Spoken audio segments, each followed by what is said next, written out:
जोंनि Udalguri to Kokrajhar mega car rally लानाय जादों आरो बे मेगा कार रेलिनि गुबै थांखिया बेनो जे दिनै जों नुबाय हाग्रामा महिलारि बिथां BPF सरकारा दिनैसिमाव 5 दान जाबाय। बे 5 दाननि गेजेरावनो दानथामनि गेजेरावनो जों नुदों जे गोबां माखासे जाथाय बिजाथायफोर माहारिफोरनि गेजेराव UPPL दोलोआ प्रमद बर' बिथांनि दैदेननायाव 35 लाख मानसिखौ लानानै जिबायदि मोनसे गोजोन थासारि लाबोनानै 26टा जाथि माहारिफोरनि गेजेराव अनलायनाय फोथायलायनाय सहायलायनाय लाबोदों बिश्वास मोनसे लानानै फैदों। बेयो दानथाम बा दानबानि गेजेरावनो दिनैहाय मोनसे फोथायलायनो हायै मोनसे थासारिसिम लानानै फैफिनदों। दा दिनै 35 लाख सुबुं माहारिया दिनैहाय गिखांनाय मोनदों, नोगोरारिफ्रा गिखांनाय मोनदों जे दिनै मा जाबावगोन। दा बेनिखायनो जों UPPL दोलोआ जों मोनसे रेजिस्टार्ड पार्टी, रिकगनाइज मोनसे पार्टी। प्रमद बर' बिथांनि दैदेननायाव थांनाय बोसोरबायाव जों BTRल' नङा आसामल' नङा सारा भारतआवनो मोनसे मडेल सेट खालामदों जे UPPL जों गोजोना सम्भब जायो। UPPL हान्जाजों हारि माहारिनि गेजेराव फोथायलायनाय अनलायनाय सहायलायनायफ्रा सम्भब जायो।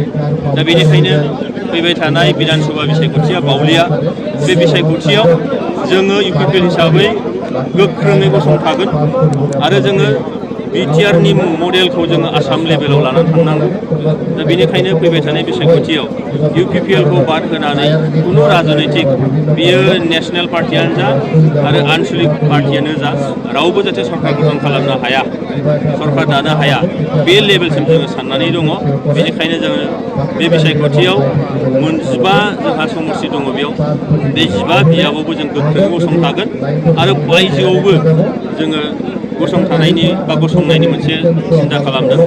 बेनिखायनो बे गासैखौबो नाहरजोबनानै जों नुदों दिनैनि थारिखआव UPPLनि जे इम्परटेन्स, बे इम्परटेन्सआ दिनै रायजो राजाफोरनि गोसो गोरबोआव निस्सय दङ, समाजाव निस्सय दङ आरो बेजों जों मोनसे मोजां फिथाइ निस्सय लाबोनो हागोन।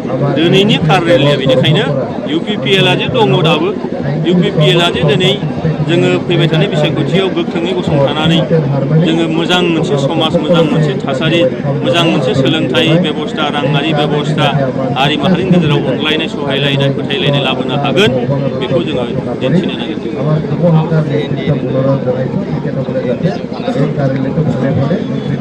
नाय जे दिनैहाय जोंनि एलायन्सआ सेन्ट्रेल लेभेलाव आरो सेन्ट्रेल लेभेलाव जोंहा 29 एलायन्सआ दं। ओरैहाय आसामनि बेलायाव नायोब्ला जोङो पस्ट इलेक्सनसो जादोंमोन, प्रि इलेक्सन नङा। पस्ट इलेक्सन एलायन्स जादोंमोन बोसोरबानि थाखाय। बे बोसोरबाया दिनै जोबनानै थांबाय। दा बेनिखायनो थांनाय काउन्सिल इलेक्सनाव बे एखेयानो जादों। दा बेनिखायनो जों नुदों जे जोंहा एलायन्सखौ दिनै नेशनेल पार्टिनिफ्राय लुबैदों।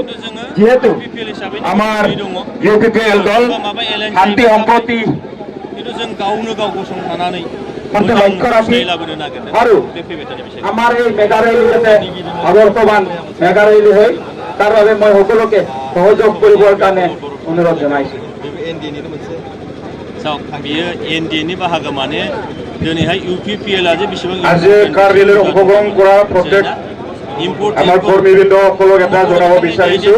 UPPL হাঞ্জাखौ আজি আমাৰ এই কাৰ ৰেলীত প্ৰথমে এটা স্কৰপিঅ এন থাকিব, যোনটো আমাৰ ৰড মেপটো লিড কৰিব। তাৰপিছত আমাৰ নেতৃত্বসকলৰ গাড়ী থাকিব আৰু ইয়াৰ 10 পিছত আমাৰ এই চাউণ্ড চিষ্টেম গাড়ীটো থাকিব। তাৰপিছত আমি 10